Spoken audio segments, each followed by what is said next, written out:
ભર ઉનાળે ફરી વરસશે માવઠું। 2 દિવસ યલો એલર્ટ સાથે માવઠાની આગાહી। 3 વરસાદી સિસ્ટમ સક્રિય થતા વરસશે કમોસમી વરસાદ। રાજ્યના વાતાવરણમાં ફરી પલટો આવવાની હવામાન વિભાગે આગાહી કરી છે। 2 અપર એર સાયક્લોનિક સર્ક્યુલેશન અને વેસ્ટર્ન ડિસ્ટર્બન્સ સક્રિય થતા ભર ઉનાળે 2 દિવસ કમોસમી વરસાદ વરસી શકે છે।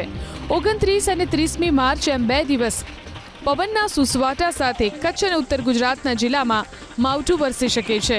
29મી માર્ચે કચ્છ અને બનાસકાંઠા જિલ્લામાં ગાજવીજ સાથે હળવો વરસાદ વરસી શકે છે, તો 30મી માર્ચે કચ્છ, બનાસકાંઠા, પાટણ, સાબરકાંઠા, અરવલ્લી, મહીસાગર અને દાહોદ જિલ્લામાં છૂટાછવાયા વિસ્તારોમાં ગાજવીજ સાથે હળવો વરસાદ વરસી શકે છે।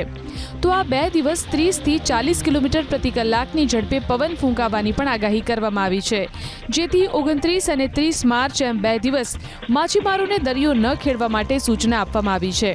દરિયાકાંઠાના વિસ્તારમાં ઉત્તર પશ્ચિમથી ઉત્તર દિશા તરફ પવન ફૂંકાઈ શકે છે।